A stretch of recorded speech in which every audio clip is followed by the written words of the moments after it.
The relationship between a parent over 60 and their adult children stands at a crossroads that most families never see coming. After decades of guiding, protecting, and advising, there comes a moment when the very words you think will help your children actually push them away. The phrases you believe demonstrate your wisdom instead reveal outdated thinking patterns that diminish your influence and damage the connection you've spent a lifetime building. Research from the American Psychological Association shows that 73% of adult children report feeling criticized rather than supported by their parents over 60. But here's what most people don't understand. The problem isn't that older parents care too much. It's that they're using communication strategies that worked when their children were young, but now create resentment and distance. The authority-based approach that successfully guided 5-year-olds becomes toxic when applied to 35-year-olds who need respect, not direction. The ancient Stoics understood something about relationships that modern families often miss. Marcus Aurelius wrote, "The best revenge is not to be like your enemy." In the context of family relationships, this means that the best way to maintain influence with your adult children is not to repeat the communication patterns that frustrated you when you were their age. The emperor understood that true power comes from wisdom, not from force or manipulation. If this resonates with you as someone who wants to strengthen rather than strain your relationship with your adult children, please hit the subscribe button and turn on notifications for content designed specifically for parents who understand that wisdom without proper delivery loses all its power. Today, we're going to explore 7 specific things that parents over 60 commonly say to their adult children, believing these statements will help when they actually harm the relationship and reduce your ability to provide meaningful support when it's truly needed. These aren't just minor communication mistakes, they're relationship destroyers that can create years of distance and resentment. Let me tell you about Patricia, a 68-year-old mother of 3 who couldn't understand why her adult children seemed to pull away every time she tried to share her hard-earned wisdom. Patricia would offer advice, share her experiences, and express her concerns. But instead of gratitude, she received eye rolls, short conversations, and fewer visits. She was using words she thought demonstrated love and wisdom, but her children heard criticism, control, and dismissal of their independence. Patricia had raised successful, thoughtful adults who were navigating careers, relationships, and challenges with intelligence and determination, yet every family gathering became a minefield of unintended criticism and defensive responses. Her children loved her deeply, but dreaded conversations that made them feel like failures in her eyes. Patricia's transformation began when she learned that effective communication with adult children requires completely different strategies than raising young children. The authority-based approach that worked when they were minors becomes counterproductive when they're adults seeking respect and autonomy. She discovered that the words she chose and the timing of her input could either build bridges or create walls between her and the people she loved most.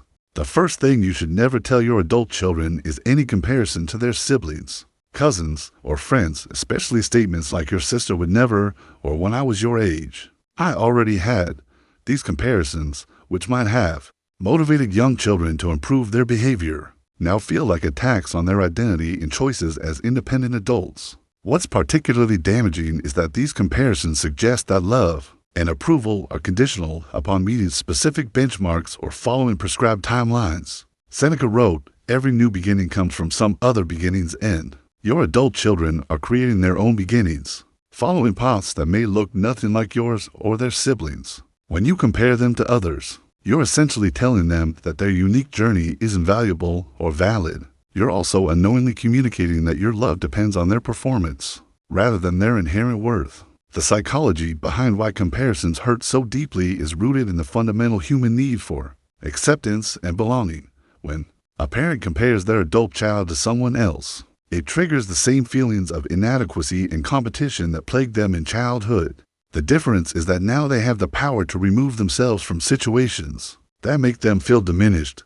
Consider George, a 65-year-old father who regularly told his 35-year-old son things like, "Your brother already owns his house, and at your age, I was already providing for 3 children. George believed these comparisons would motivate his son to achieve more, but instead they created shame and resentment. His son began avoiding family gatherings where these comparisons inevitably surfaced. and eventually stopped sharing details about his life. To avoid triggering George's comparative commentary, George's son was actually quite successful in his own right. He had built a thriving consulting business, traveled extensively, and was in a loving long-term relationship.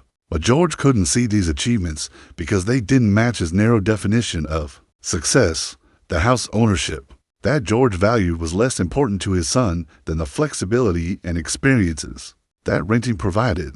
The traditional family timeline that George had followed didn't align with his son's priorities of establishing financial security before taking on the responsibilities of marriage and children.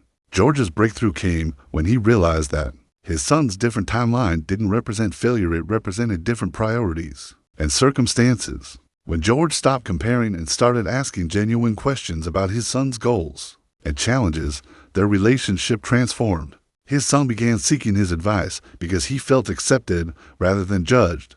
George discovered that his son had actually learned valuable lessons from watching his parents' financial struggles and was making deliberately different choices to ensure long-term stability. The second thing you must never say is anything that reveals your financial fears about their future, particularly statements like you'll never be able to retire or you're not saving enough money. While your concern comes from love, these statements create anxiety and make your children feel like failures in your eyes.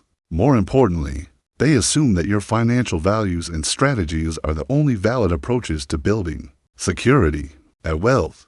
Epictetus taught that wealth consists in not having great possessions, but in having few wants. Your children may be defining financial success differently than you did, and that doesn't necessarily mean they're making mistakes. They may prioritize experiences over accumulation, flexibility over security, or purpose over profit.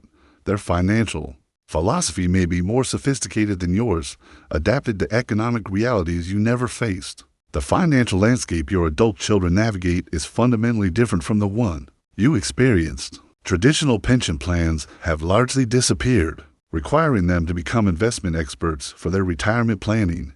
Housing costs have outpaced wage growth in ways that weren't true for previous generations. The gig economy has created new models of work and income that your generation never encountered. Student loan debt has reached levels that previous generations couldn't imagine. Margaret, a 62-year-old mother, spent years warning her daughter about her irresponsible spending on travel and experiences instead of saving for a house down payment. Margaret couldn't understand why her daughter, a successful marketing professional, wasn't following the traditional path of homeownership and retirement savings that had worked for Margaret's generation. Every conversation about money became a source of tension, with Margaret expressing worry and her daughter feeling criticized. The relationship shifted when Margaret recognized that her daughter's financial priorities reflected different economic realities and personal values. Her daughter was building a portfolio career that required geographic flexibility, making homeownership more limiting than beneficial. She was investing in experiences and skills that enhanced her earning potential and life satisfaction. She had calculated that in her expensive city, renting and investing the difference provided better financial returns than homeownership. Her daughter was actually quite financially savvy within her chosen lifestyle, but Margaret had been too focused on traditional metrics to recognize this wisdom. When Margaret stopped projecting her financial fears and started understanding her daughter's financial philosophy, she discovered a thoughtful approach that made perfect sense for her daughter's circumstances. Her daughter had researched investment strategies, understood tax implications, and created multiple income streams in ways that impressed Margaret once she understood the reasoning behind the choices. The third thing you should never tell your adult children is criticism about their career choices or relationship decisions, especially statements like "that job will never give you security" or "I don't think they're right for you." These comments, even when motivated by genuine concern, undermine their confidence and create defensive barriers that prevent honest communication. What makes these statements particularly harmful is that they communicate a fundamental lack of trust in your children's judgment and decision-making abilities. Marcus Aurelius wrote, "How much trouble he avoids who does not look to see what his neighbor says or does." This wisdom applies perfectly to allowing your adult children to make their own choices without constant evaluation. Your role has evolved from decision-maker to trusted advisor, but only when your advice is sought. The transition from parent as authority to parent as consultant requires recognizing that Your children have developed their own values, priorities, and decision-making frameworks that may differ significantly from yours. The modern career landscape bears little resemblance to the one you navigated. Job security, as you understood it working for one company for decades with predictable advancement and guaranteed pensions, no longer exists for most industries. Your children are building careers in an economy that values adaptability, multiple skill sets, and entrepreneurial thinking. What you might perceive as instability, they understand as necessary flexibility in a rapidly changing marketplace. Robert, a 64-year-old retired engineer, spent 3 years criticizing his daughter's decision to leave corporate law to start an art therapy practice. He constantly reminded her about the financial risks, the instability of entrepreneurship, and how much money she'd invested in her law degree. Robert believed he was protecting her from making a costly mistake, but his criticism revealed his inability to understand that success and security could be defined differently than they were in his generation. Robert's daughter had spent 5 years as a corporate attorney, earning an excellent salary, but experiencing severe burnout and depression. She had saved enough money to support herself during her transition, researched the art therapy market thoroughly, and already had clients lined up before she made the switch. Her decision wasn't impulsive, it was strategic, based on careful analysis of both her financial situation and her psychological well-being. The turning point came when Robert realized his criticism was actually preventing his daughter from sharing her successes and challenges with him. She stopped discussing her business because every conversation became a lecture about her poor decision. When Robert shifted from critic to curious supporter, asking about her client's progress and her business growth, instead of focusing on financial projections, their relationship healed. More importantly, his daughter began seeking his analytical skills to help solve business challenges, but now she asked for his help instead of receiving unwanted criticism.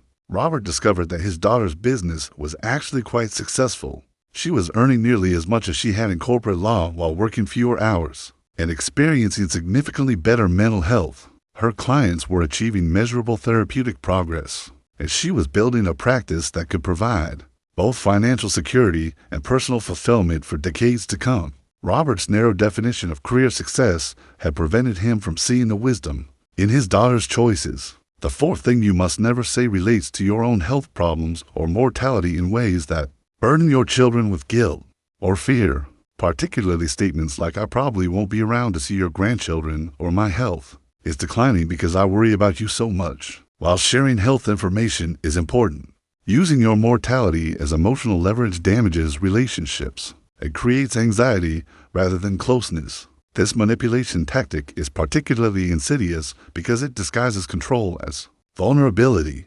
Seneca understood this principle when he wrote, "Let us prepare our minds as if we come to the very end of life. Let us postpone nothing." The Stoic approach to mortality involves accepting it gracefully without using it to manipulate others or create unnecessary emotional burden.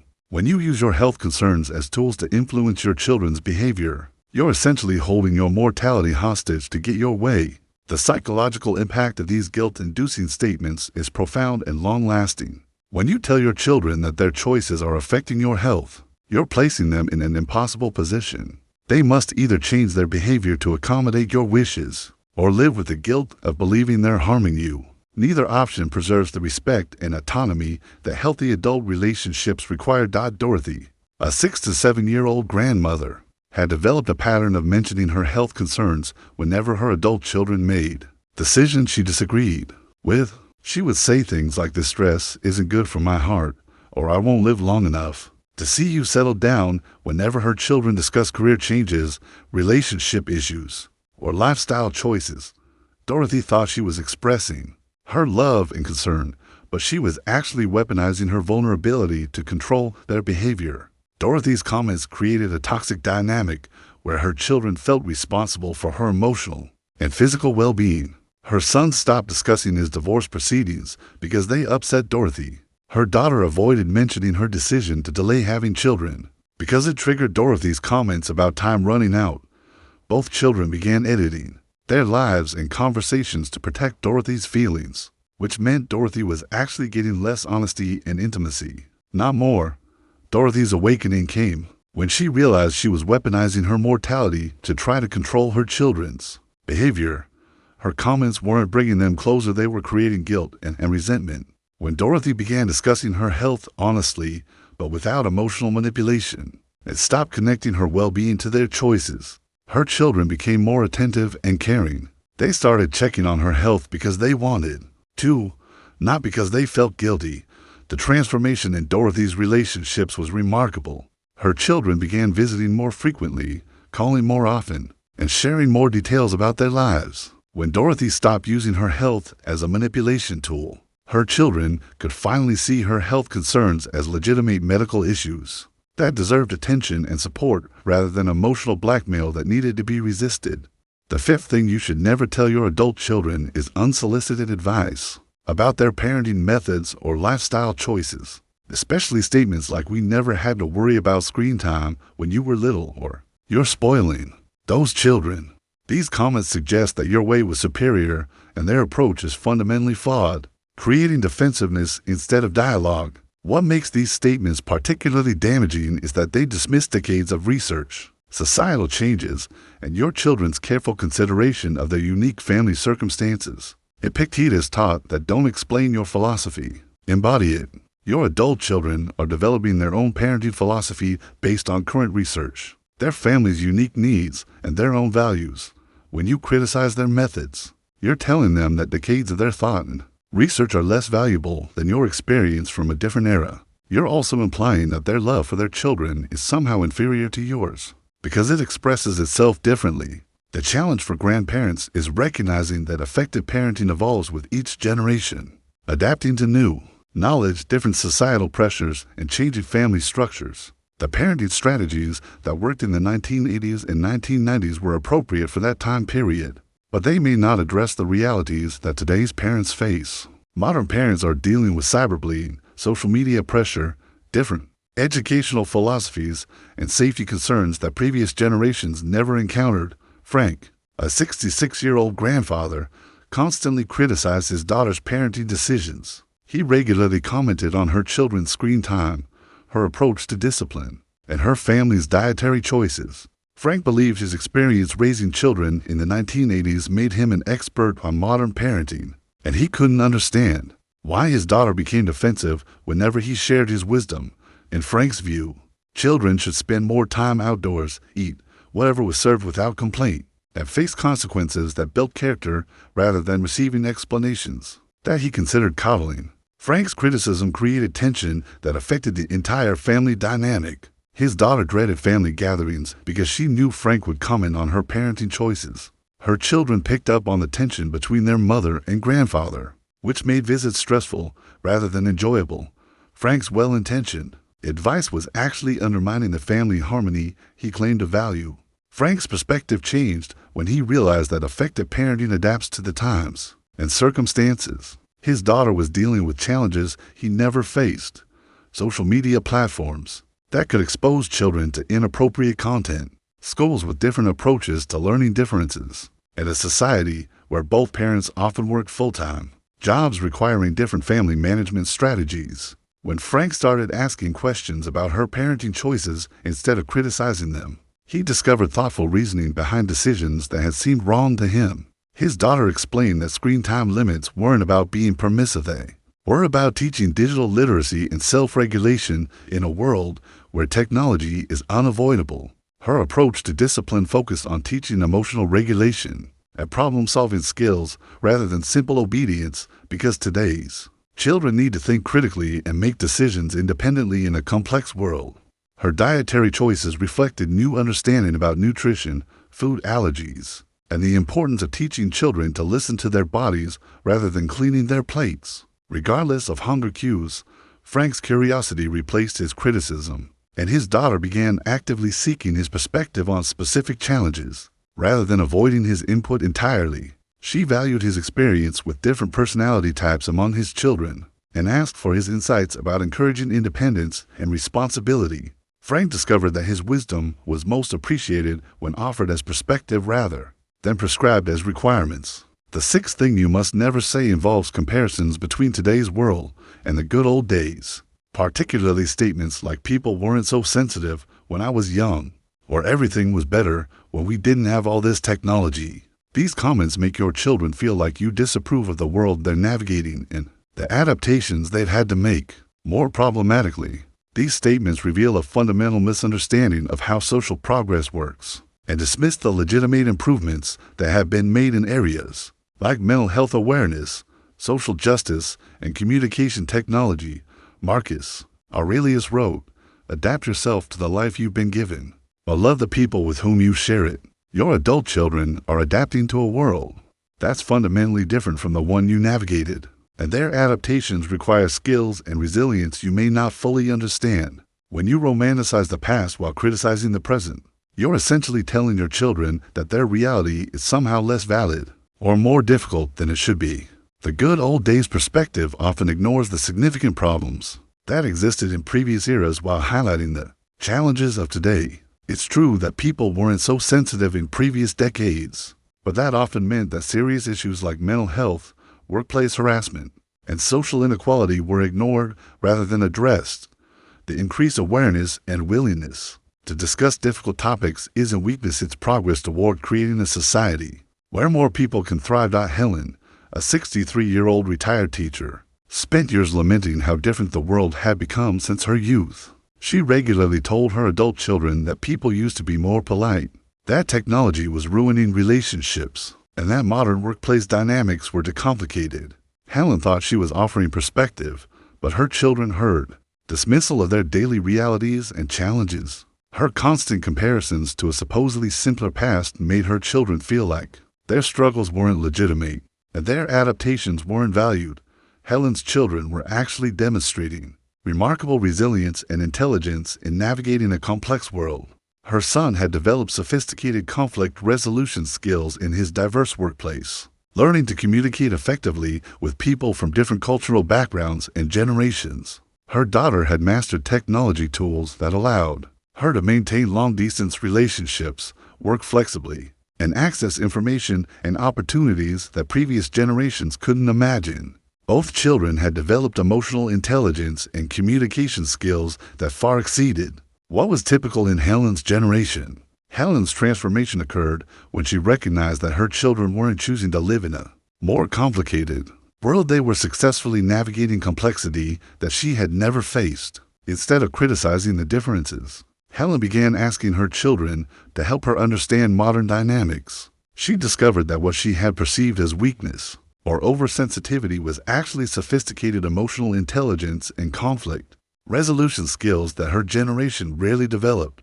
Her children's ability to navigate diversity, technology, and rapid change became sources of pride rather than criticism. Helen learned that her son's workplace conversations about inclusion and respect weren't signs of excessive sensitivity, they were evidence of a more thoughtful approach to human relationships that created better outcomes for everyone involved. Her daughter's use of technology wasn't destroying relationships. It was maintaining connections across distances and time zones that would have been impossible in previous generations. When Helen stopped comparing today's world unfavorably to the past and started appreciating the skills her children had developed to thrive in their current reality, her relationships with them deepened significantly. They began sharing more about their experiences because they felt understood rather than judged. Helen discovered that her children's generation had solved problems and developed capabilities that impressed her once she understood them fully. The seventh and perhaps most damaging thing you should never tell your adult children is any statement that minimizes their problems or invalidates their emotional experiences, particularly phrases like "you don't know what real problems are" or "we had it much harder" and "didn't complain." These comparisons between generational struggles don't merely dismiss their legitimate challenges, they slam shut the door to meaningful communication and empathetic connection. Seneca wrote, "Every new beginning comes from some other beginnings," and your children's struggles are valid within the context of their lives, just as yours were valid within the context of your time. When you minimize their difficulties by comparing them to your own, you're essentially telling them that their feelings and experiences don't matter. Worse, you're sending the message that they don't have the right to feel pain, frustration, or fear in the face of their own circumstances. Generational comparisons are particularly destructive because they ignore a fundamental truth. Each generation faces unique challenges shaped by the historical, social, and economic context of their era. Today's young adults navigate a different landscape of economic instability, social pressures amplified by social media, a constantly shifting job market, and societal expectations their parents never encountered. Simultaneously, they may not have developed some of the resilient skills that previous generations acquired out of necessity, not character failure. William, a 68-year-old veteran, exemplifies this destructive pattern. For years, he regularly told his adult children that their workplace stress, housing costs, and social pressures weren't real problems compared to what his generation faced. During economic recessions and limited opportunities, William genuinely believed he was providing valuable perspective, helping his children toughen up and appreciate what they had. In his mind, he was sharing hard-won wisdom. However, his children heard something entirely different: dismissal and lack of empathy for their genuine struggles. They interpreted his words as evidence that he didn't understand them, didn't care about their feelings, and viewed their difficulties as weakness or excessive privilege. Gradually, they stopped sharing their concerns with him, creating an emotional chasm that widened with each avoided conversation. William's awakening came when his daughter finally found the courage to confront him about how his constant comparisons made her feel. With tears in her eyes, she explained that she had never tried to compete with his hardships or diminish his achievements. Instead, she was seeking understanding and support for her current challenges. She described how his invalidations made her feel isolated, misunderstood, and emotionally abandoned by the very father who should have been her source of support. This moment of vulnerability transformed William. He began recognizing that different generations face different but equally valid difficulties. When he changed his approach, beginning to ask about his children's experiences rather than comparing them to his own, something remarkable happened. His children started opening up again, sharing not just their struggles but their joys, achievements, and dreams. William discovered that what he had perceived as weakness or entitlement was actually resilience. In facing challenges he had never encountered, the transformation that occurs when you eliminate these 7 communication patterns from your relationship with your adult children is profound and lasting. Instead of creating distance through criticism, comparison, and control, you begin building bridges through curiosity, acceptance, and mutual respect. This process doesn't just improve the immediate relationship, it establishes the foundation for a deeper, more meaningful connection that can last decades. The ancient Stoics understood that true wisdom lies not in having all the answers, but in asking the right questions. When you shift from telling your adult children what they should do to asking them about their experiences, goals, and reasoning, you transform from an outdated authority figure into a valued advisor and confidant.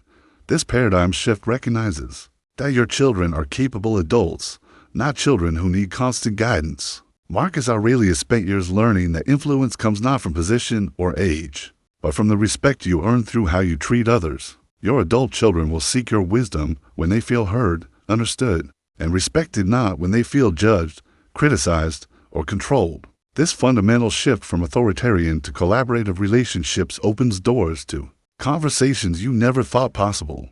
When you eliminate these 7 communication patterns from your conversations with your adult children, you're not just improving your relationship, you're demonstrating the kind of wisdom and emotion and maturity that the Stoics spent their lives cultivating. You're showing that true strength lies not in being right, but in being connected. This fundamental shift represents one of the most challenging, yet rewarding transformations any parent can undertake. The journey from being a parent who directs to being a parent who supports requires a fundamental shift in perspective. It means accepting that your adult children are exactly that, adults who deserve the same respect, autonomy, and consideration you would give to any other adult in your life. This recognition can be initially uncomfortable for parents who have spent decades in the role of guide, protector, and decision-maker. However, embracing this new dynamic opens doors to relationships of unprecedented depth and authenticity. Seneca wrote, "The willing, destiny guides them; the unwilling, destiny drags them." Your adult children are willing participants in their own lives, making decisions based on their values, circumstances, and goals that may differ significantly from your own. When you try to guide them through criticism, comparison, and control, you're essentially trying to drag them toward your vision rather than supporting their own journey. This approach invariably creates resistance, resentment, and emotional distance.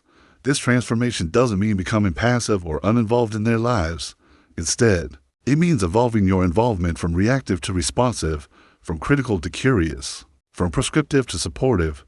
It means recognizing that your decades of experience are most valuable when offered as perspective, rather than imposed as requirements. Your wisdom becomes a gift freely given rather than a burden forcefully imposed. The Stoic philosophers understood that the highest form of love is allowing others the dignity of their own choices, even when those choices differ from what we would recommend. Marcus Aurelius practiced this principle with his own children, recognizing that each person must find their own path to wisdom and fulfillment. This doesn't mean abandoning your concerns or suppressing your desire to help. It means channeling these impulses into more effective forms of support. When you stop telling your adult children these 7 things, you create space for deeper, more authentic conversations. Instead of defending their choices, they can share their struggles. Instead of hiding their challenges, they can seek your perspective. Instead of avoiding family gatherings, they can look forward to spending time with someone who sees them as capable adults rather than perpetual children requiring guidance. The transformation in your relationships will be gradual but profound. Your children will begin to seek your advice because they trust your judgment, not because they fear your criticism. They'll share good news because they know you'll celebrate their successes, not minimize them with comparisons to your own experiences or expectations. They'll discuss their challenges because they trust you to listen, without immediately jumping to solutions or judgments that dismiss their autonomy. Your relationship with your adult children represents one of the most important legacies you'll leave.